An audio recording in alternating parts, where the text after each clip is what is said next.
West నుంచి BJP MLA అభ్యర్థిగా nomination వేశారు సుజనా చౌదరి. కేంద్ర మంత్రిగా చేసిన ఆయన తన పేరు మీద సొంత వాహనం కూడా లేదని అఫిడవిట్లో పేర్కొన్నారు. భార్య పేరు మీద 25,000 రూపాయలు విలువ చేసే వాహనం ఉన్నా ఆ వాహనం ఏంటి అనేది చెప్పలేదు. తన ఆస్తి మొత్తం కలిపి కేవలం 1,52,00,000 మాత్రమే అని అన్నారు ఆయన.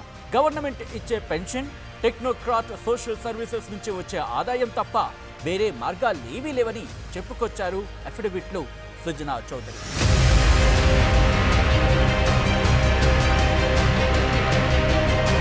తన పేరు మీద కేవలం 4 ఎకరాల వ్యవసాయ భూమి తప్ప మరే ఇతర ల్యాండ్ లేదని అఫిడవిట్లో చూపించారు సుజనా చౌదరి. బంజారా హిల్స్ లో 1990లో 82,000 పెట్టి 3,960 గజాల స్థలం కొన్నప్పటికీ దాన్ని గుర్తు తెలియని వ్యక్తులు ఆక్రమించుకున్నారని పేర్కొన్నారు.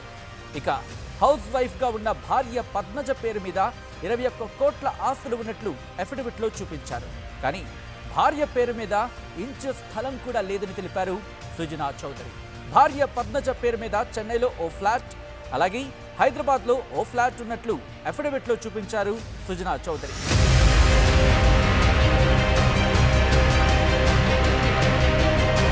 బంజారా హిల్స్ ఫ్లాట్ విలువ 5,77,00,000 కాగా చెన్నై ఫ్లాట్ 1,11,00,000 అని తెలిపారు. అలాగే భార్య పేరు మీద 11 కేజీల బంగారం, 41 కేజీల వెండి ఉన్నట్లు వెల్లడించారు. తన పేరు మీద 23 లక్షల రూపాయలు విలువ చేసే గోల్డ్ ఉందని అఫిడవిట్లో పేర్కొన్నారు సుజనా చౌదరి. తన దగ్గర హ్యాండ్ క్యాష్ 4,44,000 ఉందని, భార్య పద్మజ దగ్గర 4,91,000 ఉంది అని అన్నారు ఆయన. తనకు 2,40,000 అప్పు కూడా ఉందని తెలిపారు సుజనా చౌదరి.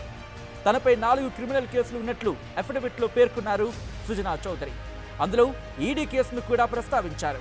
మనీ లాండరింగ్ విషయంలో తనపై ఈడీ కేసు నమోదు చేసినట్లు వెల్లడించారు.